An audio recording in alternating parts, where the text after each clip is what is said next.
Bonjour à tous, bonjour Jean-Baptiste, quel plaisir de te retrouver ce matin. Bonjour Mickaël, bonjour à tous. Très heureux d'être ici. Merci pour l'invitation. Donc, c'est ça qu'on appelle le Shadow AI, hein. C'est principalement l'utilisation de la technologie sans que la hiérarchie soit au courant.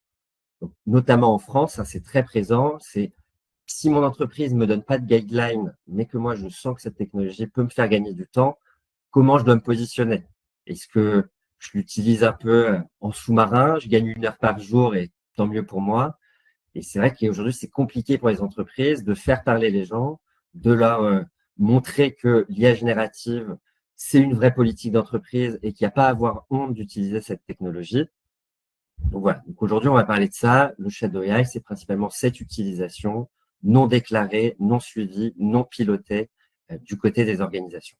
Un projet sur 8 d'IA générative dépasse le stade de POC, donc de Proof of Concept, c'est-à-dire qui est industrialisé au sein de l'entreprise. Pourquoi ce 1 sur 8? Premièrement, c'est si on n'est pas au courant des initiatives, si elles ne sont pas partagées par tous les membres et notamment par la direction, on va difficilement les industrialiser. Le deuxième, c'est qu'aujourd'hui, les entreprises, elles n'ont pas de data. Elles ne savent pas qui utilise l'IA générative, à quelle fréquence, sur quels outils. Donc effectivement, ça devient compliqué de mesurer un ROI si on ne peut pas avoir ces stades d'utilisation. On a une richesse de technologie et de comportement et qu'il faut Exactement. la faire fructifier. Il faut la faire fructifier au profit de l'entreprise. Parce que finalement, si on n'arrive pas à passer le stade du POC, c'est bien souvent parce qu'on n'a pas compris. En tant que manager, en tant que dirigeant d'entreprise, on n'a pas compris la valeur peut-être cachée. C'est votre compréhension de l'ensemble des enjeux qui couvrent le sujet de la maturité digitale et IA de votre entreprise qui va être déterminante sur votre capacité à faire déjà identifier ces sujets de Shadow AI, donc aller les trouver là où ils sont, les faire émerger, créer des bonnes pratiques et puis créer de la valeur surtout pour votre entreprise. Si vous voulez vraiment évaluer la maturité digitale, vous devez apprécier 6 leviers. Et vous allez voir que le Shadow AI s'invite quelque part sur chacun de ces 6 leviers. Je vous invite encore une fois à vous connecter sur dimup.com, vous créez votre compte, vous décrivez ce que j'appelle l'entité économique et vous pouvez lancer votre diagnostic. C'est hyper simple à faire. Et puis, ce que vous pourrez faire derrière, c'est réaliser le diagnostic IA Readiness, comme je viens de vous le dire, en simplement récupérant, pardon, en notant les 10 codes là, comment dire, d'indicateurs à évaluer. Vous faites ça sur les 10 points déjà, au moins vous serez rassuré.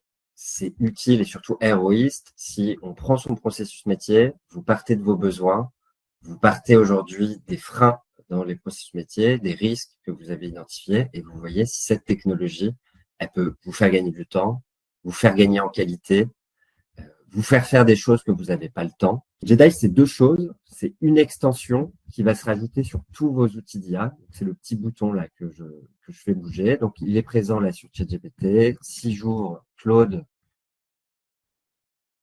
hop, il sera également présent. Et donc, ce bouton, il permet de quoi? Il permet de partager l'ensemble des cas d'usage IA que vous avez identifiés pour votre organisation directement dans les outils IA de vos collaborateurs, en fonction de leurs droits et de leurs accréditations. Le point de départ, c'est la mesure.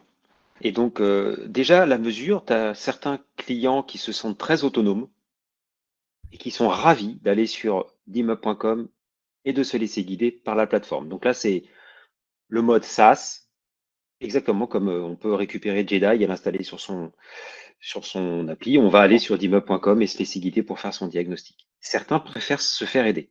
Ils veulent se faire challenger, ils veulent qu'on rencontre les équipes, le comité de direction, les managers opérationnels, qu'on présente des résultats, qu'on fasse des recommandations. Et puis après, ce qui va être surtout intéressant, c'est qu'une fois qu'on a fait cette photo, tu vois, que ça te dit, bah, le fameux, les chiffres que j'ai demandé au début, ils sont objectivés. C'est pas juste ce qu'on a en tête, c'est vraiment mesuré par la plateforme.